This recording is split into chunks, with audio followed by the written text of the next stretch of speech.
Hello, today I'm going to work through a set of questions that you might typically get in an A2 level physics exam on capacitance. First, let's work through the formulae that you're likely to need for questions on this subject. Firstly, where you've got capacitors in series, then the formula is that 1 over the C effective, the capacitance that's effective, is 1 over C1 plus 1 over C2 plus 1 over C3. And if capacitors are in parallel, then the effective capacitance is C1 plus C2 plus C3. And remember that that formulation is precisely the opposite for resistance, where if the resistors are in series, then you simply add them together, and if they're in parallel, then you use the 1 over R1 plus 1 over R2 formulation. So for capacitors, it's the other way round. Then the definition of capacitance, C equals Q over V. It is the amount of charge stored per volt. Then we get to the energy stored in a capacitor, which is a half QV, the charge times the voltage. And if you use the formula above it, which tells you that C equals Q over V, and substitute for half QV, you can get half CV squared, or Q squared over 2C, they're all the same thing. Where a capacitor is made up of parallel plates, which have an area A and a distance between them D, then the capacitance will equal epsilon times A, the area, divided by D, the distance between them, where epsilon is what's called permittivity, and epsilon can also be written as epsilon R epsilon 0 or epsilon naught, where epsilon naught is the permittivity of free space and epsilon R is the relative permittivity if you've got something like a dielectric in between the two parallel plates. You simply need to know what the relative permittivity is to free space. Then we've got the question of charging a capacitor. If you have a capacitor in a circuit and you're charging it, then the amount of charge after a time t will equal Q0, the final charge, times e to the minus t over RC, where R is the resistance in the circuit and C is the value of the capacitor. And similarly, when charging the capacitor, the potential across that capacitance or that capacitor, when you're charging, will equal V0, which is the total source voltage, minus V0 e to the minus t over RC. And when you're discharging, the potential across the capacitor will be V0, which is the maximum voltage, times e to the minus t over RC. Finally, the value of the permittivity of free space is usually given as 8.85 times 10 to the minus 12 farads per metre. Question 1. Calculate the effective capacitance of 3 500 microfarad capacitors when they are A in series and B in parallel.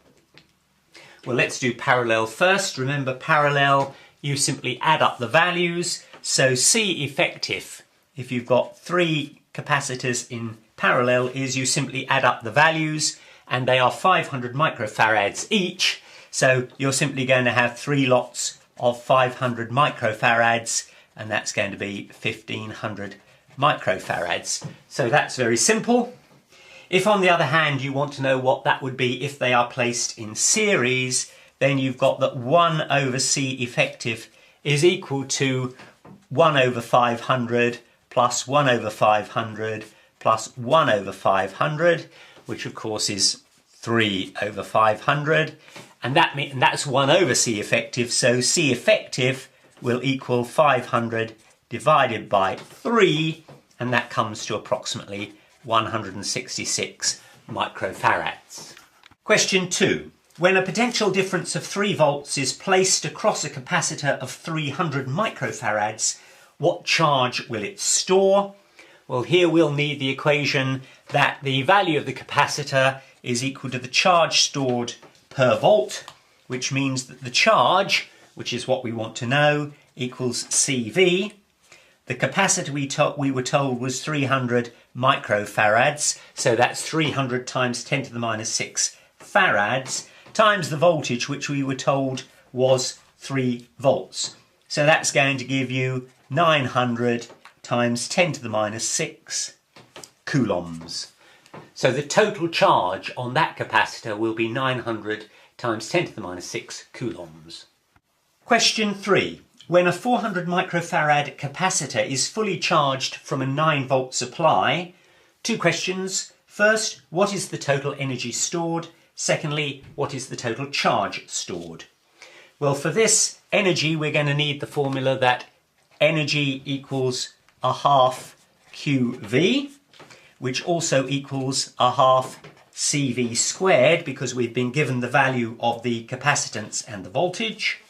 And that means that the energy is going to be a half times the capacitance, which we were told was 400 microfarads. So that's 400 times 10 to the minus 6 times V squared. Well, it was a 9 volt battery, so V squared is going to be 81. And if you multiplied that out, you should find that the energy stored will be 16.2 times 10 to the minus 3 joules. Second part of the question, what is the total charge stored? For this, we will need the formula that C equals Q over V. The definition of capacitance, it's the charge per volt. And that means that Q, which is what we don't know, is equal to CV.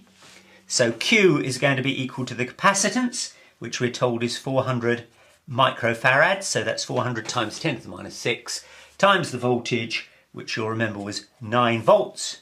And if you multiply that out, you'll get that that is 3.6 times 10 to the minus 3 coulombs. So that's the charge on the capacitor. Question 4. We have a square parallel plate capacitor. The 2 plates are each 40 centimetres times 40 centimetres. The distance between the plates is 0.8 millimetres, and the dielectric between the plates has a relative permittivity of 1.9. What is the capacitance? Well, here we'll need the formula that C is equal to epsilon naught times epsilon R times A divided by D. And that is going to equal epsilon naught, we know, is given as 8.85 times 10 to the minus 12. Epsilon R we were given, it is 1.9.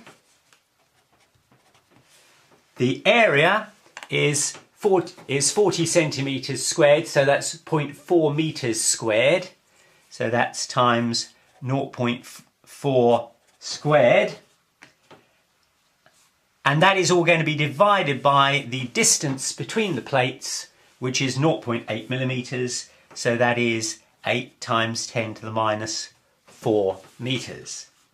And if you put that all into your calculator, you should get that the capacitance equals 3.36 times 10 to the minus 11 farads. That should be an 11 there.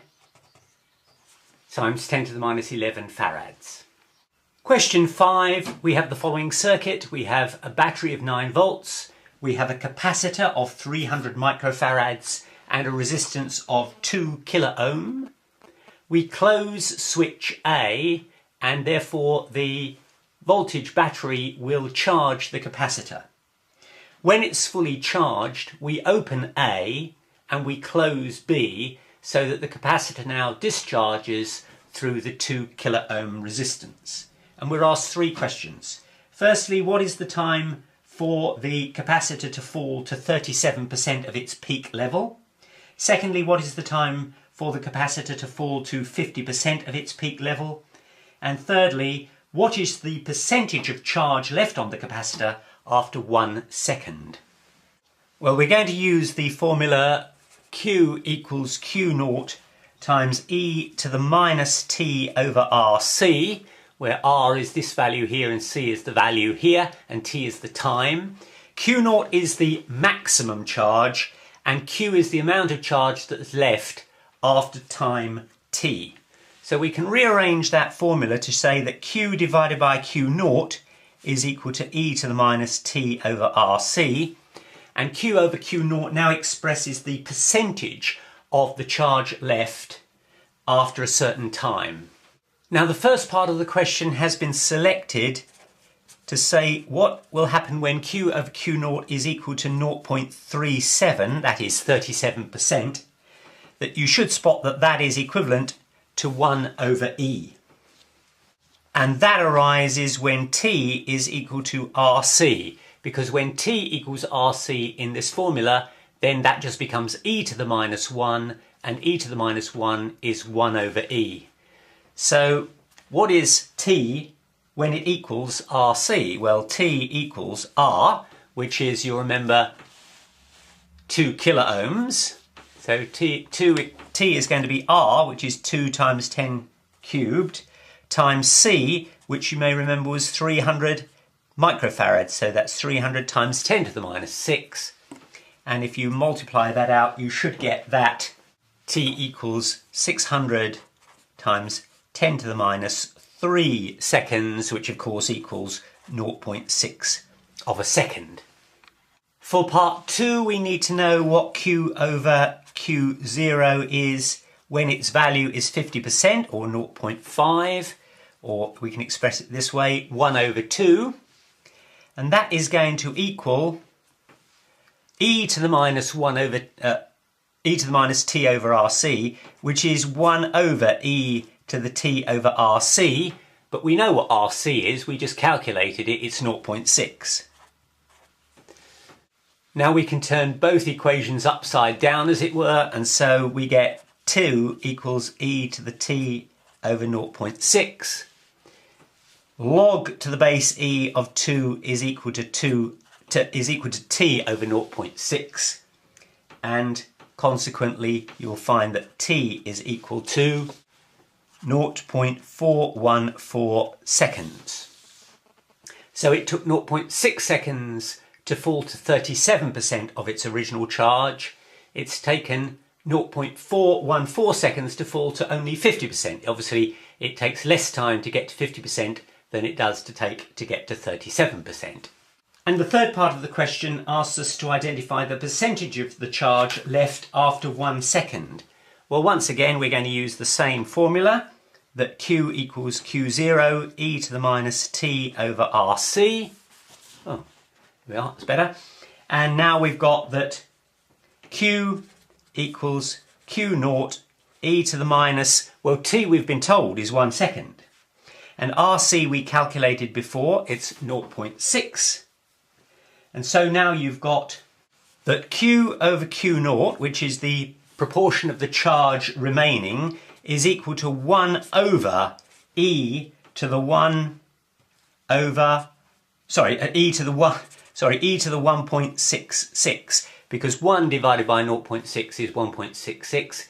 The minus sign says it's 1 over, so it's 1 over e to the 1 over 0.6, which is 1.66. And if you calculate that, you'll get that to 0.19, and that means 19% of the original charge on the capacitor is left after 1 second. Hello, today I'm going to work through a set of questions that you might typically get in an A2 level physics exam on capacitance. First, let's work through the formulae that you're likely to need for questions on this subject. Firstly, where you've got capacitors in series, then the formula is that 1 over the C effective, the capacitance that's effective, is 1 over C1 plus 1 over C2 plus 1 over C3.